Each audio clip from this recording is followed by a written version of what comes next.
Ya, silakan Pak Ustadz. Enak ya pisangnya? Gimana? Alhamdulillah nikmat. Oke, itu pisang raja ini. Raja ya. Ini kita kemarin dari Anyer, terus kita beli, wah luar biasa. Ini mentahnya enak, digoreng juga enak ya. Enak. Jadi ini memang harum kalau udah matang begini. Gitu. Ya. Nikmat. Nikmat ya. Silakan Pak Ustadz. Sambil ngobrol. Sambil ya, saya mau ngobrol-ngobrol dulu nih Pak Ustadz. Ini soal pemimpin dalam perusahaan Pak Ustadz. Saya ingin tahu gitu ya, bagaimana sih kriterianya menjadi pemimpin-pemimpin yang membawa syariat gitu ya di dalam perusahaan, agar supaya perusahaan ini tentu saja kalau dipimpin oleh orang-orang seperti ini menjadi perusahaan yang berkah, yang diridhoi oleh Allah gitu. Kira-kira bagaimana Pak Ustadz pencerahannya Pak Ustadz? Gini Pak Nur, prototipe pemimpin yang harus dicontoh sebetulnya di dalam Islam tidak susah mencarinya, sudah ada Rasulullah. Yeah. Nah Rasulullah SAW itu beliau sebagai kepala negara, sebagai Rasul tentunya, kemudian sebagai kepala negara, sebagai panglima perang, sebagai ahli strategi, sebagai pengusaha sukses, walaupun memilih hidup sederhana, tapi intinya manusia paling sukses dalam leadership adalah Rasulullah. Buktinya apa? Buktinya Islam berkembang di seluruh dunia. Nah Rasulullah mengatakan kullukum ra'in wa kullukum mas'ulun an ra'iyati. Setiap kamu itu pemimpin dan setiap kamu bertanggung jawab atas apa yang kamu pimpin. Nah jadi sadarilah bahwa posisi kita ini sebetulnya sudah diciptakan kodrat kita sebagai seorang leader sebenarnya.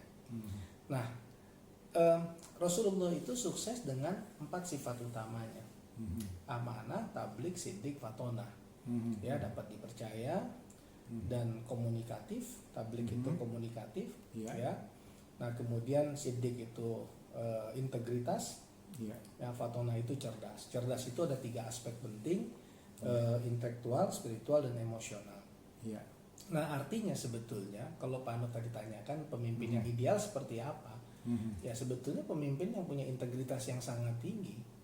Nah dengan sifat 4 utama tadi itu sebetulnya integritas dan kecerdasan. Nah kecerdasan itu nggak mungkin pemimpin itu hanya sabar, hanya ikhlas, jujur, amanah, tapi tidak cerdas secara intelektual, nggak bisa juga jadi pemimpin gitu Pak. Ya baik. Nah lalu soal Rasulullah Pak Ustadz. Rasulullah ini kan juga seseorang yang sewaktu mudanya dia adalah seorang yang berniaga juga kan. Tentu dia sangat dikenal sebagai seorang yang memimpin kafilah gitu ya, yang kemudian bisa menghasilkan laba, keuntungan dengan cara-cara yang barangkali sesuai dengan syariat gitu kan. Nah, bisa diceritakan Pak Ustadz sehingga kita tidak hanya memotret Rasulullah ini hanya sebagai pemimpin agama, pemimpin negara gitu. Pada saat beliau berniaga itu bagaimana dia memimpin perniagaannya?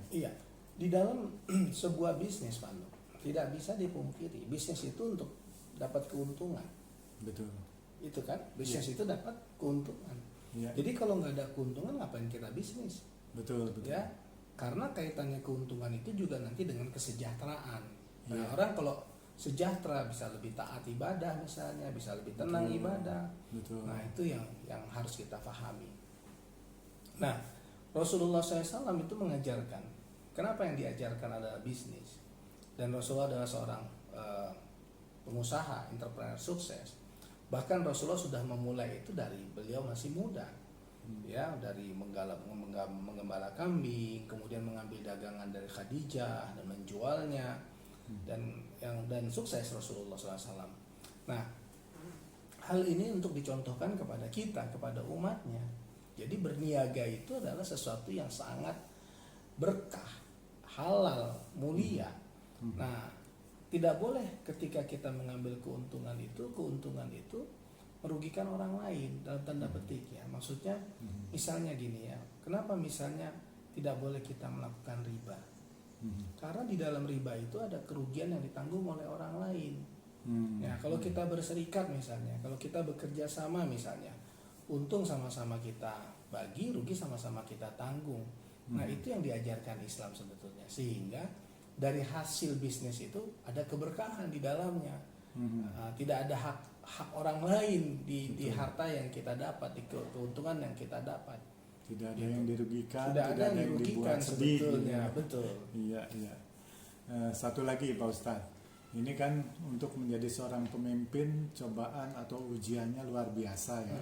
Di dalam sehari-hari pasti penuh dengan berbagai gejolak dan persoalan. Nah, tentu seorang pemimpin harus tetap, dalam bahasa kerennya tuh cool gitu ya, sabar. Apa gitu tuh kan? cool ya? Sabar, berkepala dingin gitu Pak Ustadz, sehingga tidak temperamental gitu kan. Nah, sehingga dia akan menjadi penenang bagi anak buahnya, bagi timnya gitu, sehingga mereka tetap nyaman di dalam bekerja. Nah, pandangan Pak Ustadz bagaimana mengenai hal ini?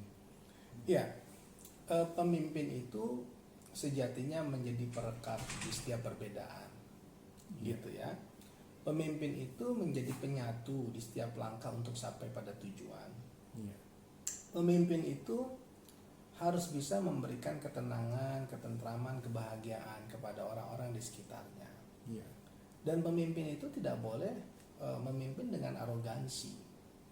Nah, sifat arogansi ini kan kalau digambarkan oleh Rasulullah, orang merasa paling benar dan sulit menerima kebenaran. Nah, kalau sudah merasa paling benar, sulit menerima kebenaran, nah biasanya yang muncul adalah menyepelekan orang lain. Kesombongan. Nah, kalau sudah itu Pak Nur, berarti itu kan bertentangan dengan integritas. Nah, negara-negara maju tapi dikucilkan oleh negara-negara yang lain itu karena arogansi. Ya, bagaimana Donald Trump dengan arogansinya, ya bagaimana Benjamin Netanyahu dengan arogansinya. Nah, kalau kita mau jadi leader yang dikenang dengan kebaikan, dengan prinsip-prinsip leadership yang baik, membuat negara maju atau membuat perusahaan maju lah, dalam konteks ini membuat perusahaan maju, perusahaan mencapai target, keuntungan yang ada bisa dibagi, ya, yang punya perusahaan sejahtera, karyawannya sejahtera, maka ini pemimpin sejati yang sesungguhnya. Nah, kita misalnya Pak, kebayang nggak gitu ya, misalnya si pengusaha ini tadinya belum punya rumah, setelah dia berbisnis dia punya rumah, ya 15 tahun 20 tahun bisnisnya berhasil, dia makin bagus rumahnya. Nah, karyawan dia itu belum punya rumah juga, padahal karyawannya mati-matian, kepala jadi kaki, kaki jadi kepala dan seterusnya. Nah, paling tidak si pengusaha ini membukakan jalan buat karyawan, apa dalam bentuk insentif, ya, sehingga karyawannya bisa nyicil rumah. Betul. Ya, itu bagian dari reward dari kinerja mereka gitu Pak. Nah, itu idealnya seorang pengusaha, itu seorang pemimpin di sebuah perusahaan Pak. Ya, baik Pak Ustadz. Nah, terima kasih nih atas pencerahannya. Sama-sama Pak. Banyak hal yang bisa kita dapatkan, jadi inspirasi. Terima kasih sekali lagi. Pisangnya enak benar. Ya, silakan dilanjut Pak Ustadz. Enak sekali itu.